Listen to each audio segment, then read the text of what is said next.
Hi guys, I'm White Gamer. Welcome to my top 5 Jurassic Park dinosaurs. And at my number 5 is the Brachiosaurus. Now this was such an amazing introduction to Jurassic Park. First scene was absolutely amazing. You could really feel the presence and just sheer awe and beauty of this creature on screen. I was absolutely blown away. Incredible CGI at the time, as well as the perfect shot. I'll never forget the scene. Seeing it as a 6-year-old in the cinema, seeing a dinosaur for the very, very, very first time, absolutely blew me away, and just really got me pumped up for what I was about to witness. I do have to say that I'm not a massive fan of the Brachiosaurus in Jurassic Park 3. I don't know why. I just feel like they look a little bit derpy.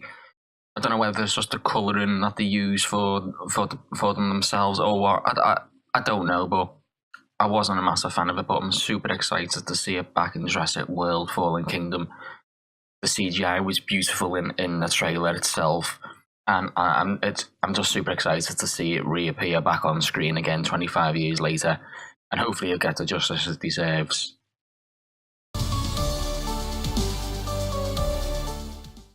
At number 4, I've got the Compy, and this dinosaur was introduced in the Lost World Jurassic Park, the second in the series, and it was the first creature that we've seen in that movie. The animatronics were beautiful, and the CGI integrated as well. It just brought the animal to life so well. And the Compys themselves, they're just small, but they give you a false sense of security. When you've got one there and you think nothing of it, it's just this cute, kind of chicken-sized animal. And all of a sudden, you could have a dozen on you at once. And that's what they used to do. They used to outnumber their prey.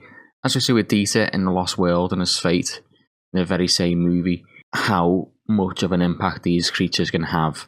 We've not really seen much of them else apart from in The Lost World. We've seen them briefly in Jurassic Park 3, but I'm excited to see them make their comeback in Fallen Kingdom, and hopefully they'll have a decent part to play. We see them in the trailer, so I'm super excited to see them back in the franchise, and hopefully they can make a big impact as they did in The Lost World.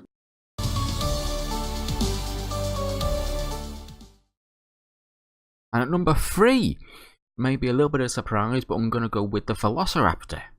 Now, I've always been fascinated by the raptors in the Jurassic Park movies.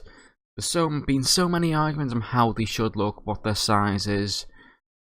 But when it comes down to it, I don't think it detracts from the fact that the raptors are completely awesome in the Jurassic Park series, and I hope you will agree with that. I know that Crichton's raptors are based more upon the Dinosaurs than the actual Velociraptors, but we can use the fact that the gene slicing technique used in the series and the scientists, basically that's why the raptors look at the way they do.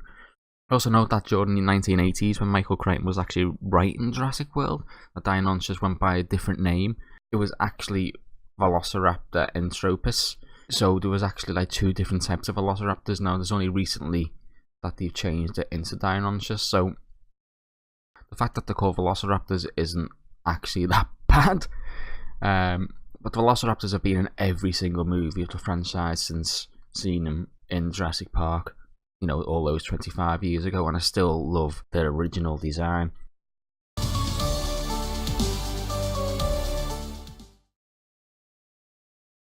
And at number 2, I'm going to go for the Dilophosaurus. I absolutely love this dinosaur in the Jurassic Park series, and I'm gutted that she hasn't made another appearance in the franchise apart from in the original movie. Now, we all know the famous scene with Nedry and the Dilo spitting their poison at him. And in the books, his death was a lot more gruesome when he was paralysed and eaten alive, feeling every bite. It's absolutely horrific to read, but it's such a memorable death. And I wish he'd made that into the movie, but I suppose if you want to keep it a PG-13, you can't be throwing that sort of gruesome detail in. As a kid, when that thrill opens and she starts hissing, it was probably the most genuinely terrified scene in the movie for me. And it just gave me a sense of love and fascination for the creature as I got older. Now, if you are a dinosaur fanatic, you know that the Dilophosaurus didn't actually have a frill, nor could it spit any venom on its prey. Again, this was due to the gene splicing by their scientists. And the Dilophosaurus is actually a lot larger than what they're seeing on screen. And so you can bear that in mind, that Nedry does actually say this when he interacts with her, being at least you're not one of your bigger brothers. So that does give the impression that Nedry himself does know that the Dilophosaurus do grow a little bit bigger. But it was a short and sweet appearance, but nevertheless unforgettable for me. I absolutely love it, and I'm hoping to the Jurassic Park gods that we can actually see another appearance by the Dilo in the upcoming movie, because I think they're well overdue another appearance.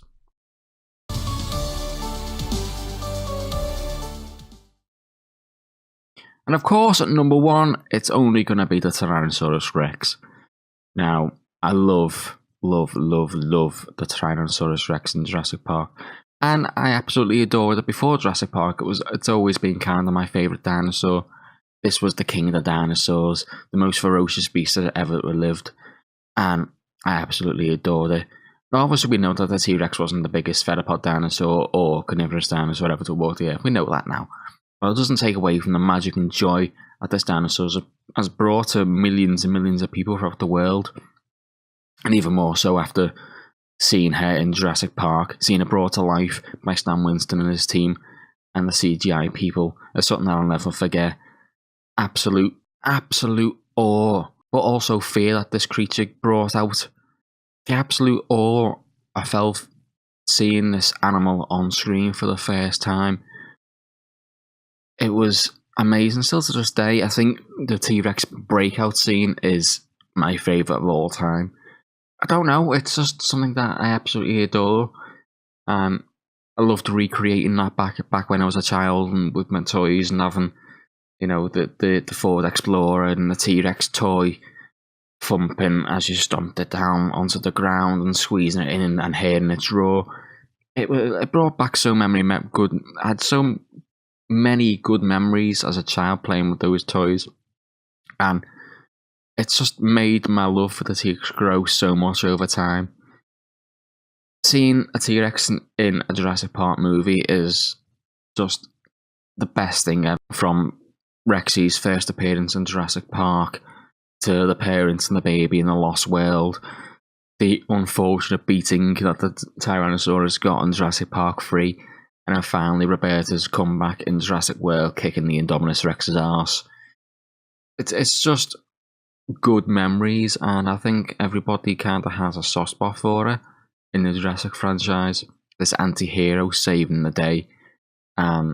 It's going to be a sad day if the writers decide to give her a send-off, and I will miss her, but I'm really looking forward to seeing our Rexy in the upcoming Fallen Kingdom, and hoping they bring the fear factor back to the T-Rex, because it's not been there for the past couple of movies, and I'm hoping that they bring the fear factor back to this ferocious animal. But anyway, that is my top 5 Jurassic Park dinosaurs. Let me know what your top 5 dinosaurs are in the comments down below. I'd love to know what they are. Do you disagree? Do you agree with mine? I'd love to know. And of course, is there any that I've missed out that are your favourites? Do let me know in the comments down below. Well, thank you everybody for watching. Hope you've enjoyed it. If you did, make sure you hit that like button, because I really do appreciate it. And of course, if you want to see more Jurassic Park stuff and more dinosaur games and things like that on my channel, then don't forget to subscribe as well. And we'll see you next time. Bye!